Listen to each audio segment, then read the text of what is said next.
Hey, Ray. Ray. Yeah. What's the name of that nightclub of yours again?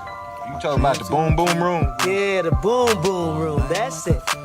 Well, I sure like to see that place when you get it all up and running and pretty looking. Yeah, me too, Ray. Me too. I like to see that room too. My dreams always keep me woke. I'm up all night like I fiend for dope. Got my eyes wide open like I seen a ghost. If you seen what I seen, you wouldn't sleep no more. My dreams always keep me woke. I'm up all night like I fiend for dope. Got my eyes I lost some bros on the road. I wish that I could get my buddies back until I went on Instagram and saw them niggas talking smack. So fuck all that. Just like that, I ain't with the fourth and back. I'm focused on the racks. I think them niggas focused on that crack. Kiss my ass but make it fast. I'm focused on them dollars cause the landlord want his rent and he don't care if I go starving. When you out your feelings, holler. Until then, just keep this promise. Don't speak on my name or you gon' feel the pain of waiting for pops to come home with roses in the chain. Give it to your mom, they make up in y'all family again. But that day never came, that kind of pain. I don't do cocaine and I'm praying for Jermaine. And my dreams always keep me woke. I'm up all night like I fiend for dope. My eyes wide open, I can't close them, I'm just trying to stay focused. Last night I had a dream, I was on a flight with Oprah. I had asked her for a loan, and she told me she ain't got it. She said everything's for show, she had nothing in her wallet. Had to drink a Red Bull, I can't sleep on life. I used to pray her father OD so she sleep at night. He was in the other room banging boy and girl all night. He ran out the door and on her door, he would bang all night. One night he broke and I thought I was gonna have to take his life. I grabbed the bottle cause it was the closest thing in sight. Broke out to my sister crib cause my mom ain't like. Now when my niece ask about her, I be like she died. My dreams always keep me woke. I'm up all night like I fiend for dope. Hey yo, them stoop kids afraid to leave they stoop. They threw me in the game when I was learning to shoot. So I'ma set some screens, coach, put me in the loop. Yeah, let me set the stage, come on, put me in the crew.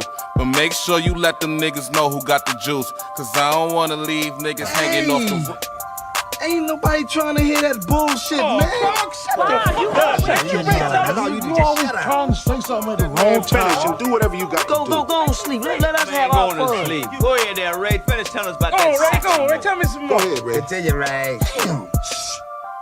Niggas wonder what I'm thinking or what's my next move. But the answer to both has nothing to do with you. And you just mad cause your ass is old. Spent your whole life doing things you're told. I'm living my dreams, accomplishing my goals. And I still got the mind of a 6-year-old. And you just mad cause your ass is old. Shut up, Ray. I'm not gonna shut up. Where you supposed to be going? Well, if you must know. Yes, I must know. I got to know, nigga. What's up? Greenville. Why you talking to me go to sleep? Good night. I'm going to sleep. Good night, Ray. Why don't you go to sleep? Why I can't just sit here and look at your ass and wonder what you got up your sleeve? Oh, we live. What up? That was my song, man. Shout out to everybody. I want to shout out I Am Not Magic. He produced that. That's one of my favorite producers that I work with. So I wanted to start the show off with one of his songs to show him some love, you know. We got a lot of new stuff coming in. But now I want everybody to introduce themselves. Hey guys, I'm a day. Hey, day. Oh, you want to change your voice now, man? Hit him with the soul. What's up, y'all? I'm coming to you live at 9. What's up, everybody? It's Michael Adams, a.k.a. Sir Michael Adams. No. Smooth chocolate. Smooth chocolate. Only his women refer to him that way. We just call him Mike. I just call him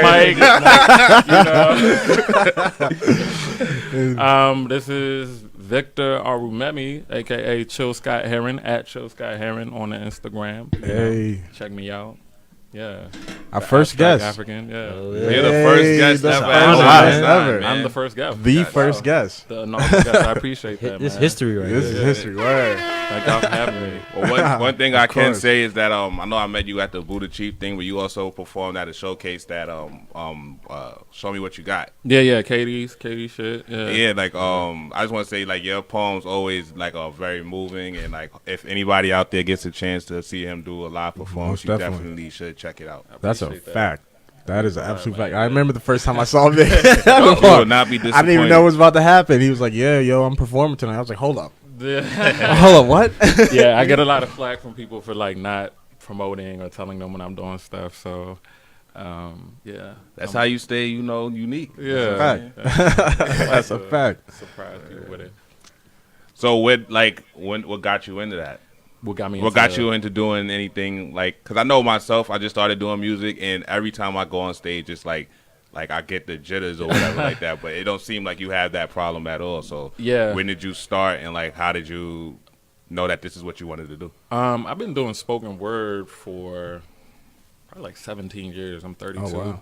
Yeah, a good little while. So I remember in English classes and stuff in middle school, and I was always a writer, and they would give the different little assignments, and I was just always very into, taking them seriously, and writing and language was very important to me. So, and having a love for hip hop and hip hop culture, and rap music, that combined with me just being into writing and reading, just naturally evolved into taking it to the level of being on stage and in front of audiences. And I do poetry slams on occasion, even though I don't really like competing.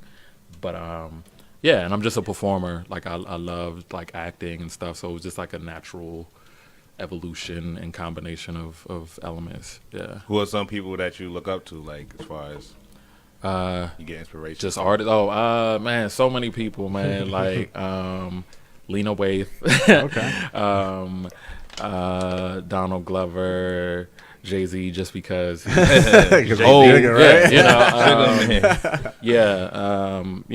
and lots of different people like Pharrell.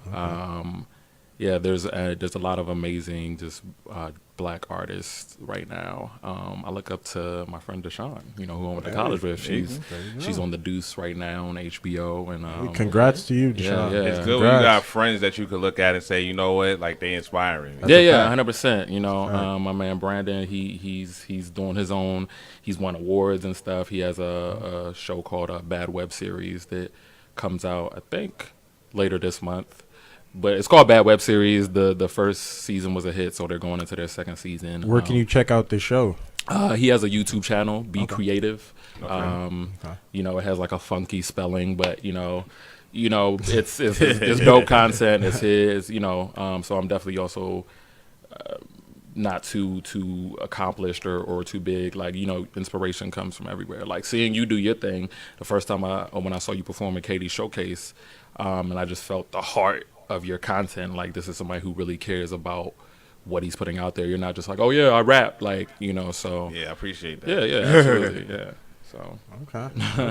I feel and it's funny because I meet a lot of people that are like you said, that are already where you see people that's already where you want to be at, right. And everybody always tells me no matter what you do, you got to put your heart in it. Yeah, that's what I try to do with anything, and it's when I see other people perform, when I see your performances, it's it's just no way around it. You got a captivating performance. I appreciate that. It's important. I think one of the things that I guess would be a major turning point for me in performing was just kind of wanting to treat every opportunity as kind of it was going to be my last.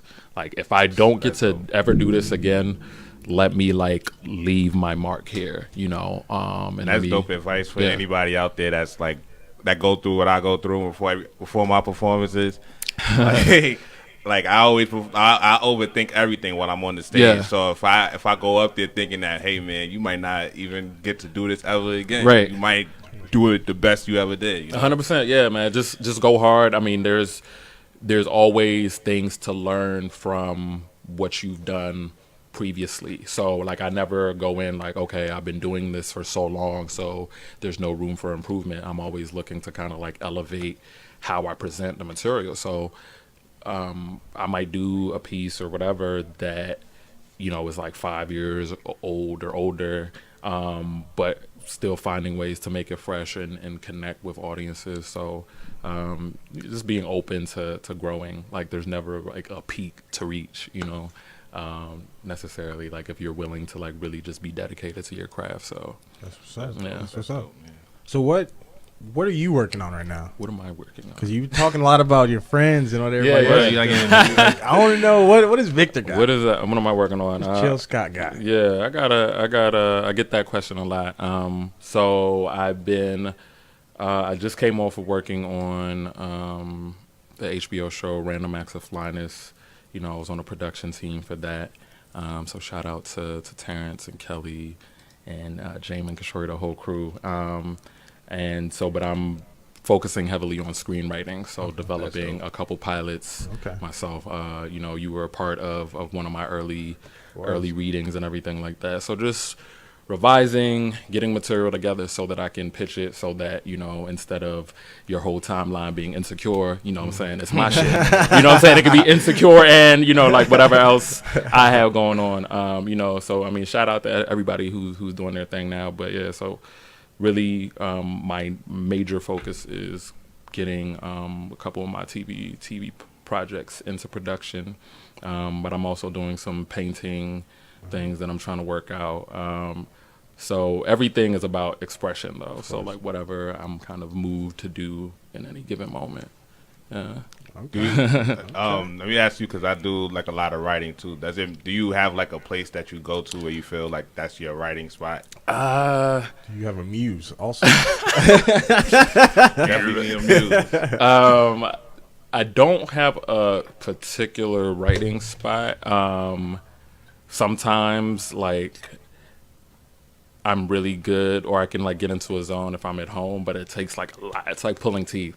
So usually I gotta like go elsewhere or like around other people, or sometimes like I'll organize writers groups. Okay. So that way I don't have like an excuse of just trying to do shit on my own. It's like, okay, I have like a group of people around me who may also be looking for guidance and support.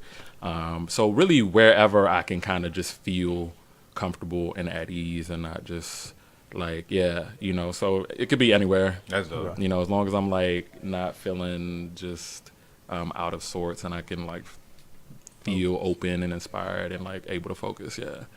I don't have any one muse, you know. I take inspiration from anywhere and everywhere, honestly. Like, you know, as much as I have a love-hate relationship with social media, like just a lot of the different people I follow, their experiences that they share, you know, whether it be through any creative medium, or if it's just them sharing a personal experience or some shit that happened at work, you know, we exchange energy like all day long. So I try to like be mindful of what I pick up on, but what I do is informed by everything and everyone around me, but just me tying it together in a way that makes sense for me. Yeah, that's what it's supposed to make sense for. At the that's end a of the fact. Day. Yeah. That's, you know, I remember I was reading an interview that Donald Glover did a few years ago, and I forgot what they asked him, but he was basically talking about when he, you know, writes or creates certain content.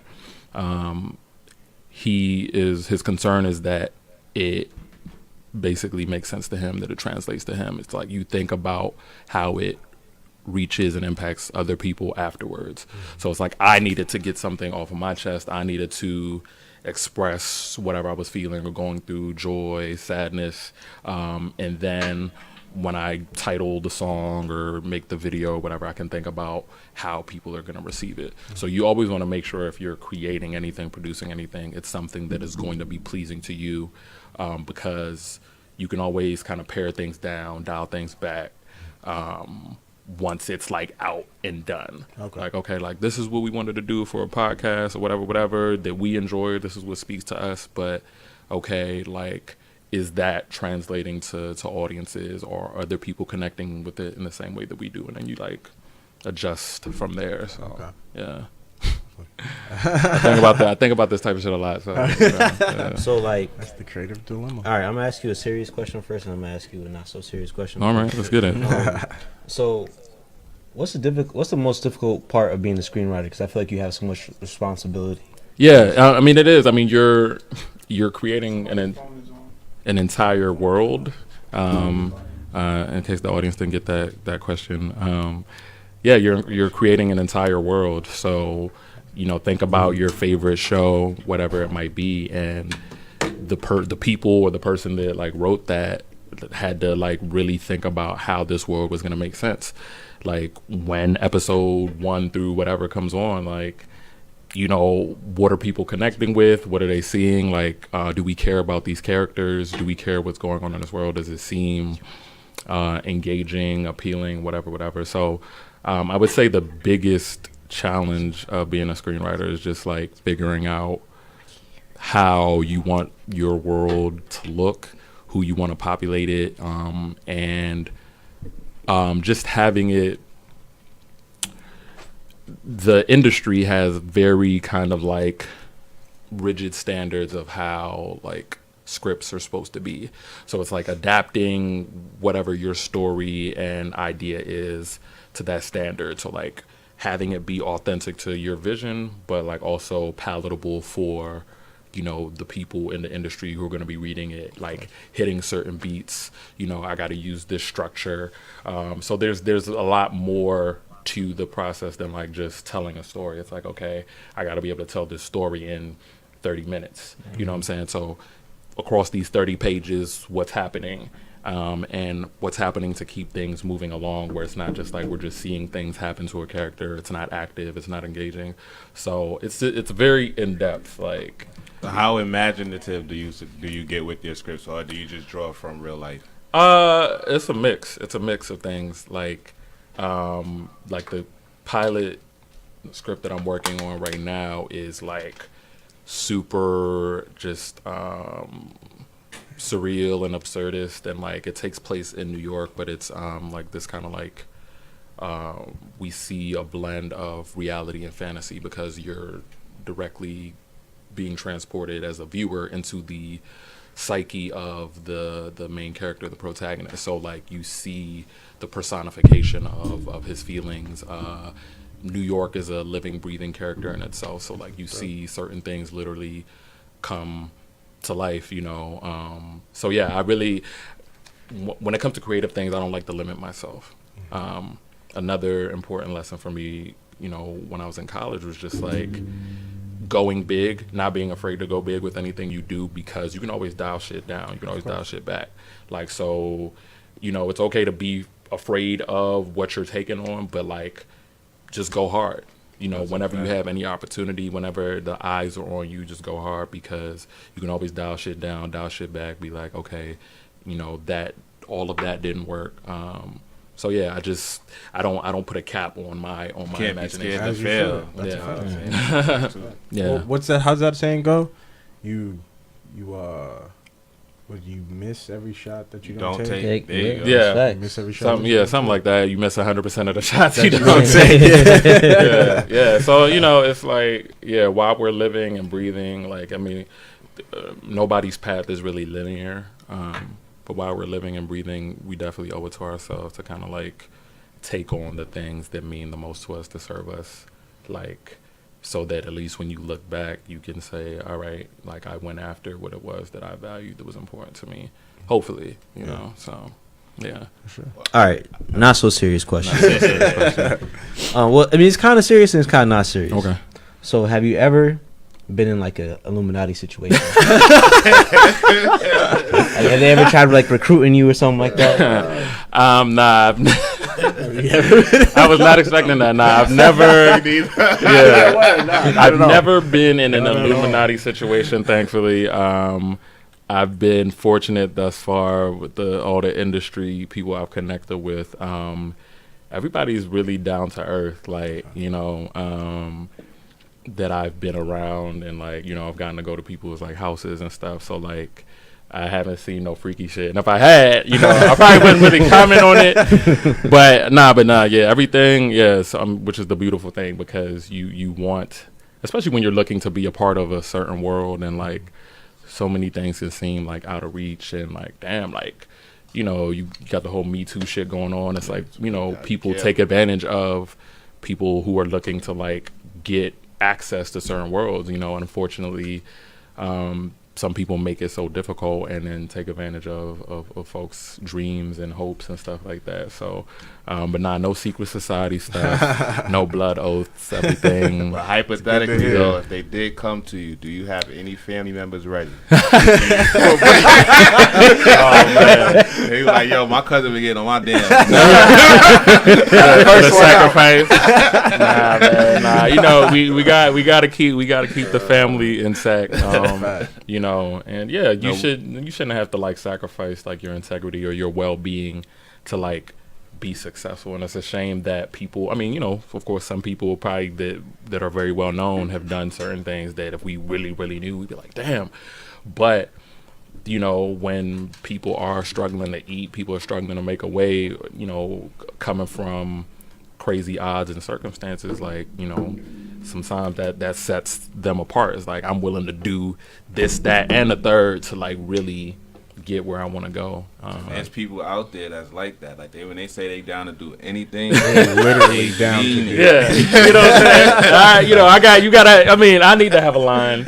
You know, you gotta draw a line between what you want and your morals. Like, yeah, whatever you want compromises your morals, and that's when you know you want the wrong thing. Right, which is also why it's important to like take care of your people. You know what I'm saying? Nice. So like when you're gaining certain ground, when you're finding success, getting certain opportunities, like share what you can.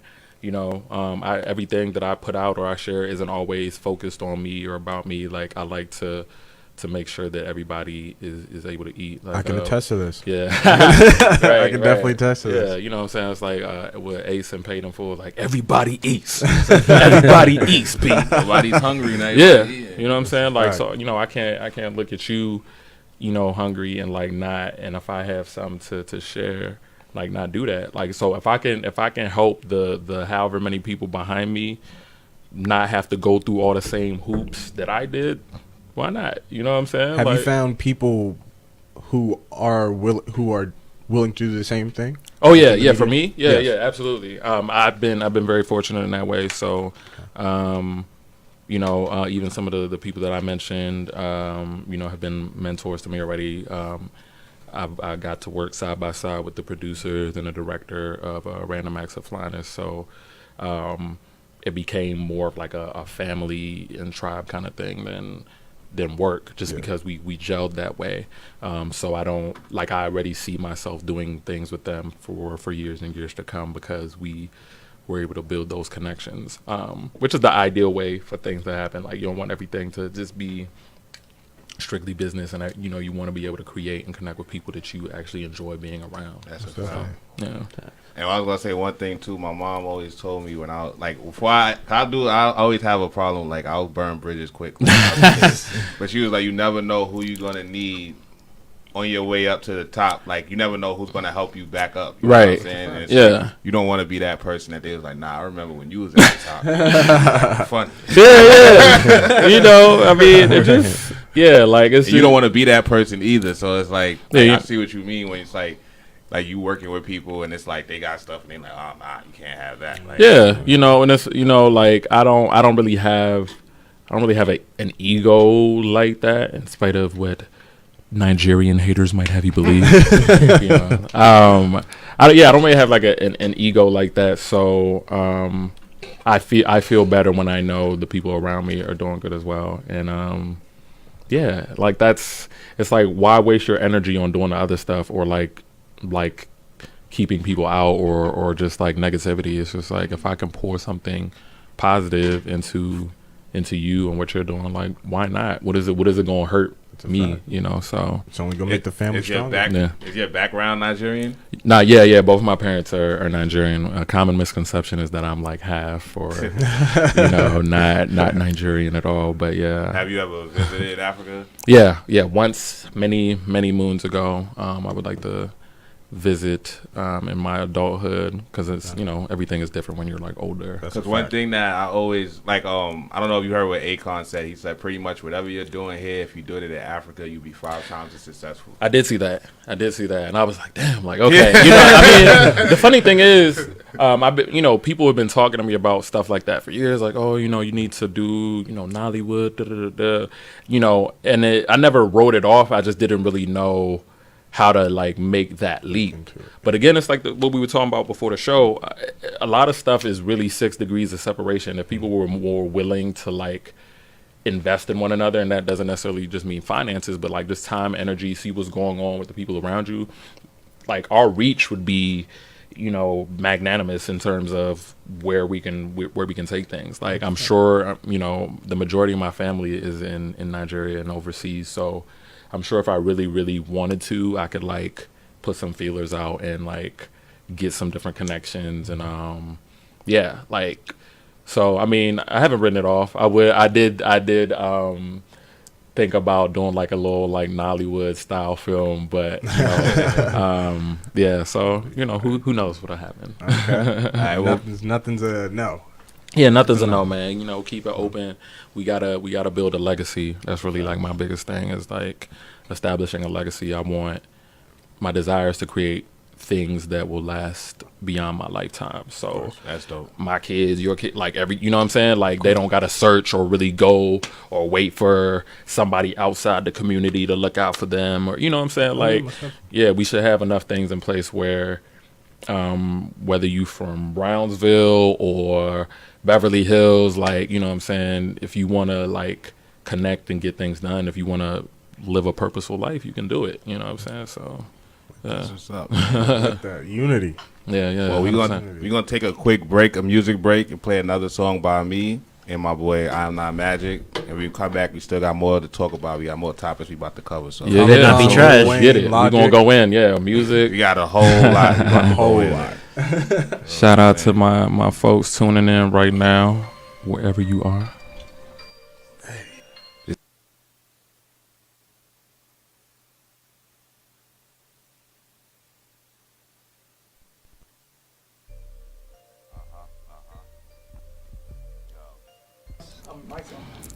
Brandon says he's seen me right at a birthday party before.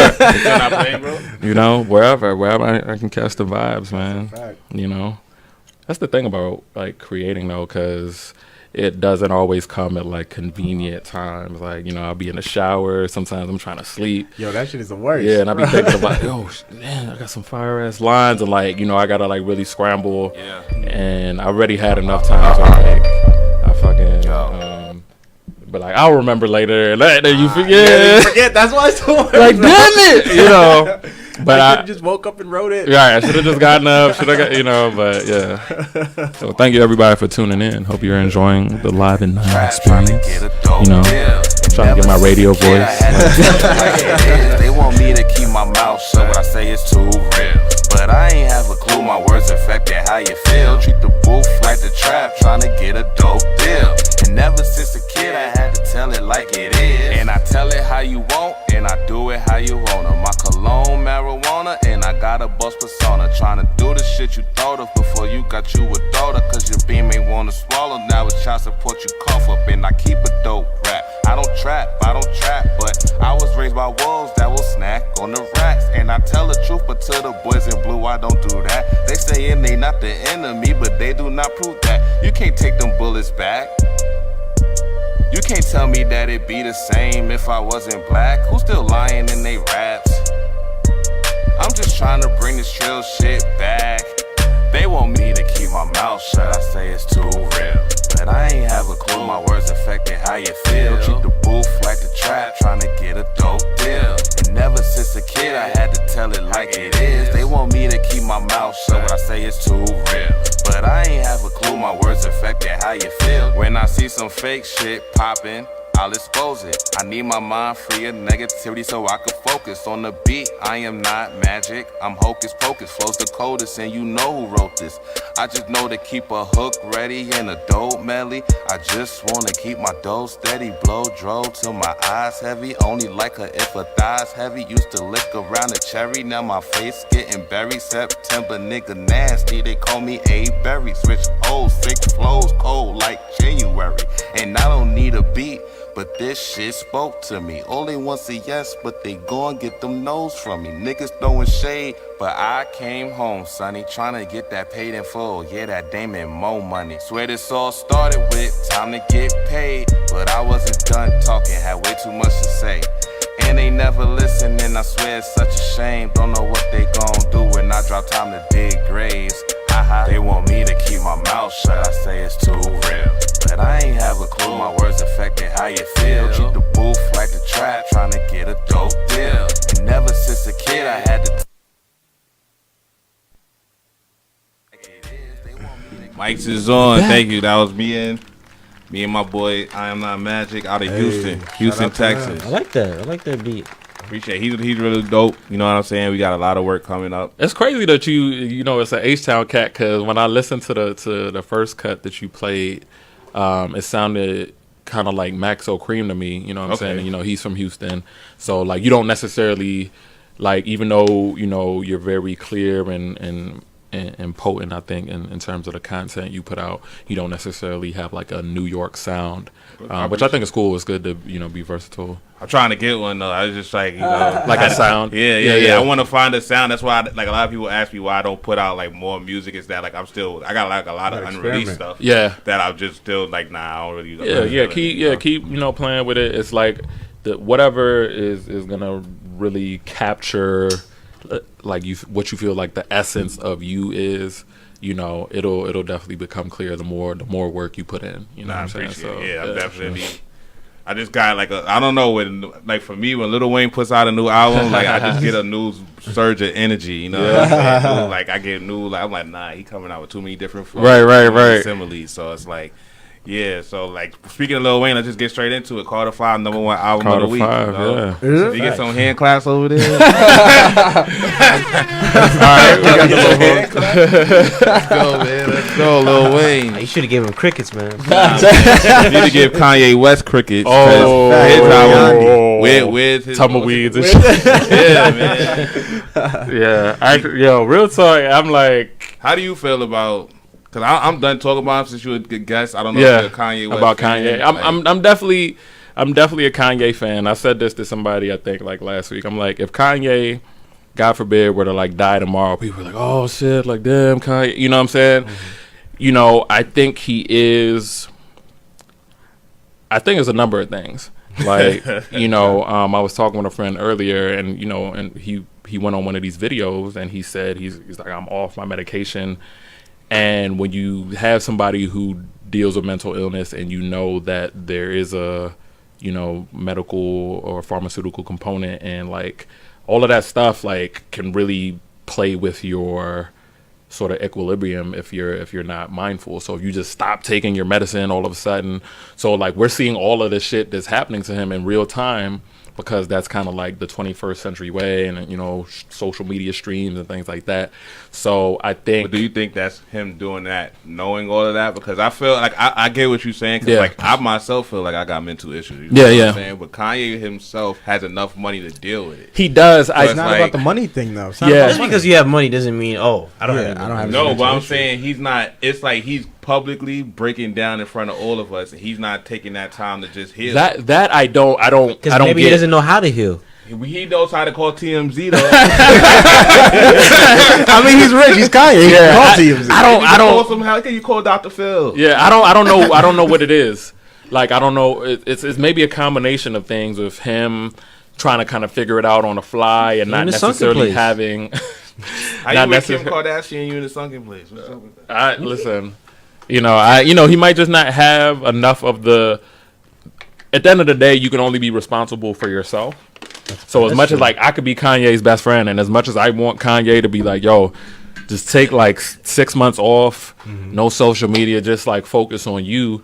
If you don't want to do that, you know what I'm saying? So I think he's privy to a lot of the things that people say about him, good and bad. Of course. You know, he probably has some yes people around him, and he's not taking the necessary steps, or he's going back and forth. I'm on my meds today, not on my meds today, might go to therapy next week, not going, you know, and we're seeing everything kind of unravel in the public eye, and he's not really taking the time to like really care for himself. So, you know, I wish him the best. Like I would rather not get any more Kanye music this year and have him come back next year as like a whole together balanced person.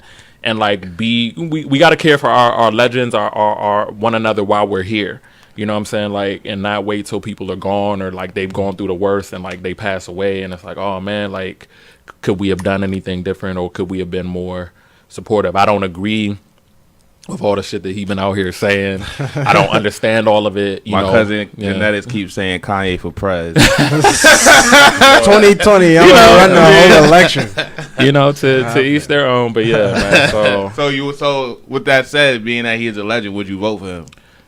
Hell no. I think the question for me is like, would I even really vote? Like, I'm very I've been disillusioned with the like American political system, just because like I've just come to see a lot of things for what they really are, you know. So shout out and salute to all the people who are really about making impactful change, and like who are the odds are against them because they're surrounded by people who are there for personal gain and like for money, and aren't really thinking about the people. You know what I'm saying? A lot of the stuff that we are fed regarding governments and systems and shit like that it's like a smoke screen. You know what I'm saying? So yeah.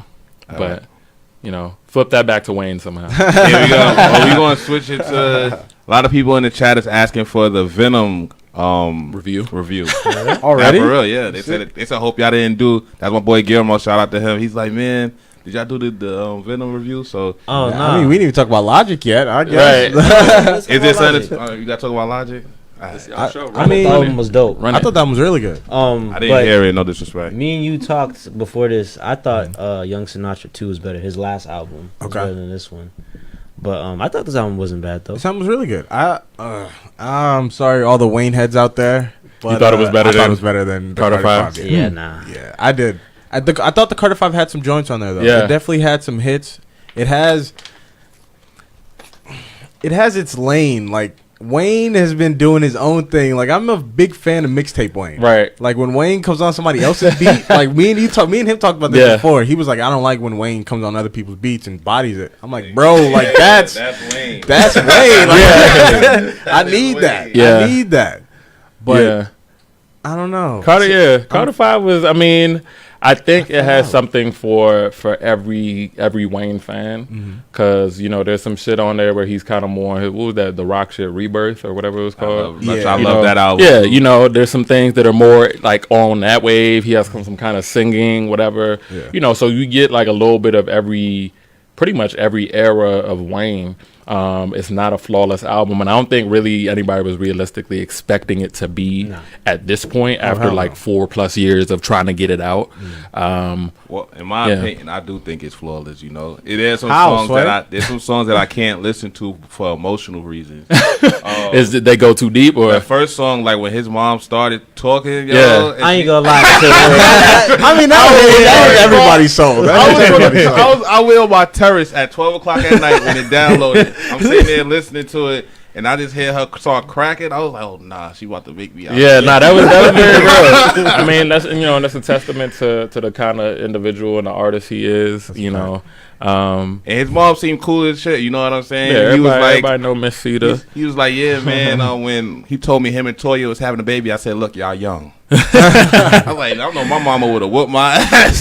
Yeah, but you know, Wayne was also like living a different life than most of us by the age of he was 13, 17. I think, when he had 14. 14 when he had his first kid? Regine, yeah. Oh, wow. I don't know about that. Really? We got to fact check that. Yeah, we got to fact check We got to fact check that. He definitely was. We don't want to spread no fake news. Yeah, damn near 30. Yeah, because he's 36. He's 36. I don't know how old Regine is, but she's definitely like 19 or 8. She's in college right now. Oh, I thought she was a little bit older. But yeah, I mean, whatever the case is, yeah. Well, regardless, she just say you young, you know. That's all. Like that's all she had to say. Yeah, Wayne is like such a character because I just being a fan of the culture and like observing. Like I remember being in middle school when The Block Is Hot was getting ready to come out, and like one of the lunch ladies who was probably like in her 20s back then, you know, talking about it like with me, and I guess you know, and was that a new Carter Youngin? Yeah, and like Wayne, and Wayne is.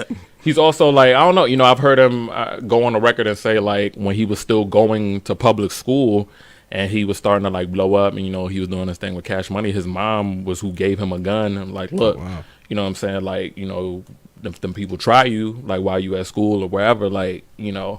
So he's led a life that's like, he definitely did. Yeah. Wasn't that that time that he shot himself? I read it was a suicide attempt or something like that. Apparently, that's what he's saying now. Yeah, that's what he's saying. Because before, I heard so many different stories. Or you know, I guess he only recently became comfortable, like kind of speaking on the reality of what the situation is, which I think is great coming from an artist like him. Almost definitely. That has a lot of influence. I think it's important for us to see black male artists like speaking about like vulnerability and mental health issues and things like that, because like it really goes to show you that it could touch anybody. You know, people like to clown and joke around or whatever, but you know, and especially in like our community, we're told to don't cry. Like we're told pick your head up, little boy. Like rub some dirt on that wound. You know? Yeah. Right. Now you see. Like every culture has, you see the effects of it now. You know what I'm saying? Most definitely. And now it's like, I felt like therapy and shit when you was a kid, it probably was looked at like corny to me. Corny or like or something that only white people do. And right, it's like, right, but you see white people advancing, so why wouldn't you want to advance yourself? Yeah. Why not lighten your load? You know what I'm saying? Like while you're here, you know, I'm only 32, but I've really come to realize like how difficult existence is. Like you get bombarded with so many different things, and if you don't have a healthy release, if you don't have support, if you don't have community, that shit could really take a toll. You know, a lot of people, the drug abuse and things that we see now is a product of people, for some, trying to cope with like their past, like, you know, trauma that they had when they was a kid, you know, neighborhoods they grew up in, like, you know, and it's like drugs is kind of like how they are able to function a little bit and cope. Separate. You know, even Fredo Santana, I saw, and like even Mac Miller as well. I saw, I think quotes from both of them that basically encompass how, like, a lot of the drugs and stuff that they did was like just trying to sort of have a little bit of a balance or just a way to kind of get through each day because of, you know, whatever things that they had done or been through. Hardships. Yeah, you know, and you know, which is all the more reason to, like, if you can seek like healthy outlets like therapy or whatever else, because, you know, certain things are just going to do more harm in the long run, unfortunately. Got to keep that mental clean. Yeah. Well, speaking of which, that kind of segues into our next subject, J. Cole, the king of KOD tour. All right, he was just at the show. At the show. My man Rosario was just at the show too. Oh, was he? Yeah. I didn't even know that. Yeah. So it's like he. The reason why J. Cole's always been my favorite rapper, and I remember with this time, when this time came out on 420 where everybody's supposed to be getting high. You know what I'm saying? Right. We were. And we were. You know what I'm saying? I'm not gonna lie. I'm not going. But I remember that time because I was like, I remember the messages that he was trying to. It was smart on his behalf because it's like he knows what everybody's doing, but he had certain subject matter that it's like you have to talk about while you high, like about like drug addiction, about with your parents, how you feel about that. Yeah. And I remember there was certain people that I was talking about it. It was like, man, he just trying to get people off drugs. He not really doing the drugs that he rapping about. He trying to fit in. And I was like, yo, what's wrong with that? Nah, it's like he was like he had certain things in there trying to fit in, but it wasn't really like he was like, yo, he was just rapping like flowing, like, you know what I'm saying? And I felt like one of the songs he said the message that I'm saying is not cool is to say, but if you don't want to do drugs, here's another way. Because like when you are in a neighborhood where everybody's doing the same thing, there's nobody telling you there's another way. You think that that's what you're supposed to do. That becomes a norm. If everybody's smoking weed, you're gonna think that all right, well, that's what we do. We smoke weed. But if you knew that there was an outlet, like, hey, there's some people over there meditating, and they feel the same way you feel when you smoke weed. Would you try it? Like, that's real. Choose what you're gonna do wisely. You know what I'm saying? And I think that to me alone is album of the year worthy because it's like, what kind of message as a person that you when you get on the mic and you have your voice, you got to say what's real. You got to say what's like, and you can't be scared to say what's real either. Yeah, a lot of people like rapping about drugs and being a drug dealer or fucking somebody's bitch and all that shit. Which, you know, it's fun to hear. It's fun to do and all of that shit. But at the end of the day, when you on the mic, you should be wanting to say something real all the time because that's what's going to last and that's what's going to take you everywhere. I was just about to say, because that stuff's not going to last. Like, when you look at it, like, I would want to say in like 5 years or so, do you guys think these same people rapping about the same things are going to be just as popular as they are today? Yeah. Hell yeah. You think so? I think in 5 to 10 years? With the younger generation, hell yeah. I think it depends because everybody like ages out, you know what I'm saying? And we've seen some artists are better at staying relevant and kind of evolving with their audiences. You know what I'm saying? Like, you know, no shade.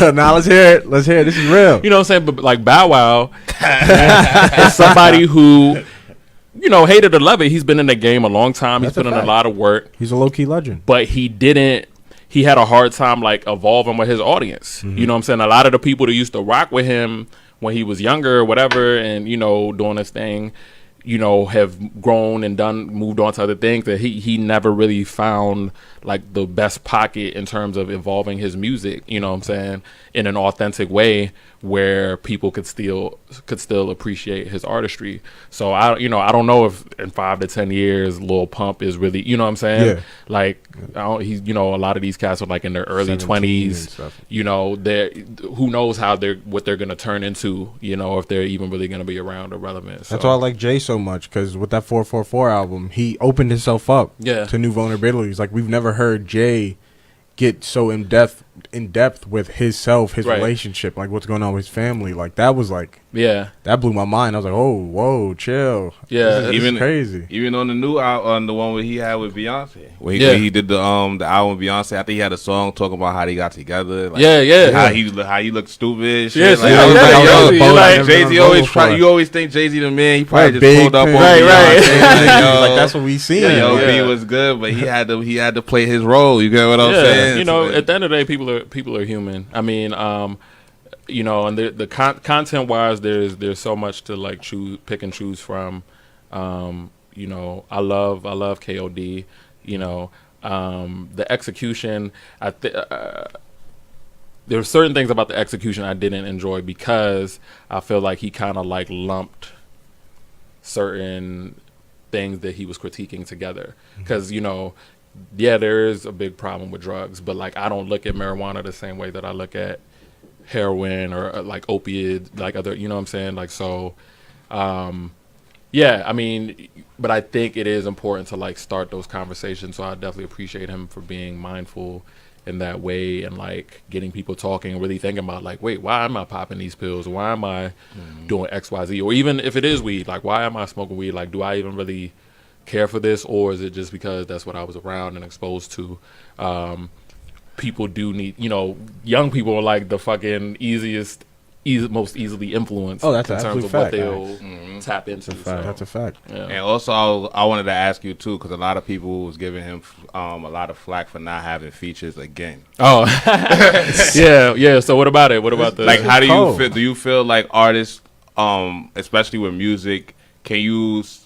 I mean, he's proven he can still survive without other artists. Yeah. So it's like, do you think that he's being selfish and not like wanting to expand his sound by not working with other artists? I wouldn't call it selfish necessarily. As a longtime J. Cole fan, though, I know there are times where I'm like, I do wish he would kind of like outsource some of the production, just so I can, just hear him on some different stuff.